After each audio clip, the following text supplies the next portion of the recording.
Hi friends, welcome to our channel தகவல் களஞ்சியம். இன்னைக்கு நம்ம ஒரு முக்கியமான தகவலை பற்றி தாங்க இந்த வீடியோவில் பார்க்க போகிறோம். என்ன அப்படின்னு பார்த்துக்கிட்டோம்னா, பெரும்பாலும் டிராவல் பண்ணுற மக்கள், அதாவது ஒரு இடத்துல இருந்து இன்னொரு இடத்துக்கு ரொம்ப நேரமாக பயணிக்க விரும்புகிறவங்க பெரும்பாலும் ட்ரெயின் பயணத்தை தாங்க ரொம்பவே விரும்புவாங்க. ஏன்னு பார்த்துக்கிட்டோம்னா, ட்ரெயின் பயணத்தில் தான் அவங்களுக்கு ரொம்பவே கம்ஃபர்டபுளாக அவங்க ஃபீல் ஆவாங்க. சரிங்களா? ஸோ பெரியவங்கள்லேருந்து குழந்தைங்க வரைக்கும் ரயில் பயணங்கிறது ஒரு கம்ஃபர்ட் ட்ராவலாக தாங்க இருக்கும்.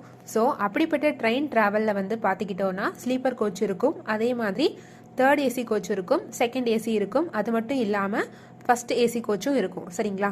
அது கூடவே பார்த்துக்கிட்டோன்னா ரிசர்வேஷன் இல்லாத பொது பெட்டிகளுமே அதில் வச்சுருப்பாங்க. சரிங்களா? ஸோ கொஞ்ச நாளாகவே மக்கள் மத்தியில் என்ன தேவை அதிகமாக இருக்குது அப்படின்னு பார்த்துக்கிட்டோன்னா, இந்த ரிசர்வேஷன் இல்லாத பொது பெட்டிகளோட எண்ணிக்கையை அதிகப்படுத்தணும் அப்படின்ட்டு நிறைய பேர் கோரிக்கை வச்சாங்க. ஏன்னு எடுத்துக்கிட்டோன்னா, சீசன் டைமில் இந்த மாதிரி பொது பெட்டிகளில் மக்கள் அளவுக்கு அதிகமாக ஏறுறாங்க. அதனால அவங்க என்ன பண்ணுறாங்க அப்படின்னு பார்த்துக்கிட்டோன்னா, ரிசர்வேஷன் பண்ண அந்த பெட்டிகளிலுமே அவங்க போய் ஏறி இருக்கிறதாட்டு நிறைய கம்ப்ளைண்ட்ஸ் ரைஸ் ஆச்சுங்க.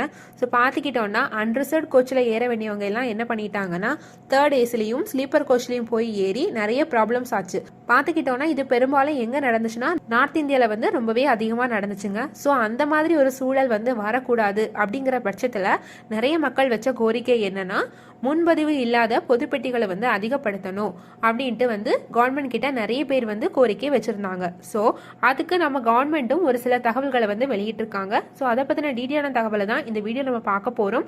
வீடியோ ஸ்கிப் பண்ணாமல் ஃபுல்லாக பாருங்க. அதுக்கு முன்னாடி இப்போ தான் நீங்கள் எங்கள் சேனலோட வீடியோ ஃபஸ்ட் டைம் பார்க்குறீங்கன்னா மறக்காம சேனலை சப்ஸ்கிரைப் பண்ணுங்க. ஸோ பார்த்துக்கிட்டோன்னா, எல்லா ட்ரெயின்லையும் 4 ரிசர்வேஷன் இல்லாத பெட்டி இருக்குங்க. இந்தியா ஃபுல்லாக உள்ள எல்லா ட்ரெயின்லையுமே முன்பதிவு இல்லாத பொது பெட்டிகளோட எண்ணிக்கையை அதிகப்படுத்தணும் அப்படிங்கிறது தான் நிறைய மக்களோட கோரிக்கை. சரிங்களா?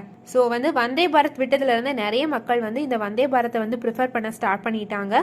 அதே மாதிரி சீசன் டைம்ல தான் இந்த அன்ரிசர்வ் கோச்சுகளில் கூட்டம் ரொம்பவே அதிகமாக ஏற ஆரம்பிச்சது. சரிங்களா? ஸோ இப்படி அதிகப்படியான கூட்டம் அந்த அன்ரிசர்வ் கோச்சில் ஏறதுனால ரொம்பவே நெரிசலான சூழல் நிலவுச்சு அப்படின்ட்டு நிறைய கம்ப்ளைண்ட்ஸ் வந்துட்டு தாங்க இருந்துச்சு.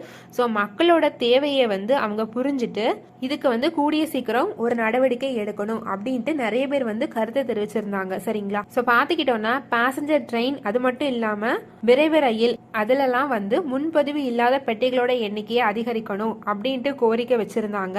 ஸோ இப்படிப்பட்ட நிலையில நம்மளோட ரயில்வே அமைச்சர் ஒரு முக்கியமான தகவல் ஒன்று வெளியிட்டிருக்காங்க. அது என்னன்னா, கூடிய சீக்கிரம் ரயில்களில் பொது பெட்டிகளோட எண்ணிக்கையை அவங்க அதிகரிக்க போறதாட்டு ஒரு உறுதி ஒன்று தெரிவிச்சிருக்காங்க. சரிங்களா?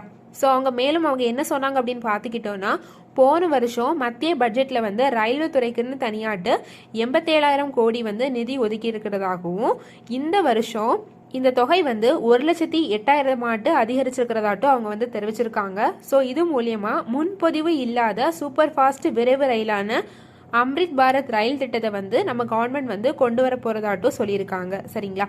ஸோ இந்த ஸ்கீம் மூலியமாட்டு இன்னும் 50 அம்ரித் பாரத் ரயில்களை அவங்க தயாரிச்சு அது மூலமாட்டு அதை சேவைக்கு கொண்டு வர போறதாட்டு தெரிவிச்சிருக்காங்க. ஸோ மக்கள் மத்தியில் எடுத்துக்கிட்டோம்னா, இந்த முன்பதிவு இல்லாத ரயில் பெட்டிகளுக்கு இன்னுமே வரவேற்பு இருந்துட்டு தாங்க இருக்குது.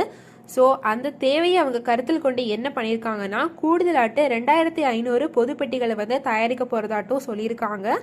ஸோ பார்த்துக்கிட்டோம்னா, 2004 இருந்து 2014 வருஷம் வரையிலான ஆட்சி காலத்தில் 4.11 லட்சம் ஊழியர்கள் தான் ரயில்வேல இருந்ததாட்டும், அது இப்போ கொஞ்சம் வருஷமாகவே 5.02 லட்சமாட்டு அதிகரிச்சிருக்கிறதாகவும் அவங்க அந்த தகவலில் தெரிவிச்சிருக்காங்க.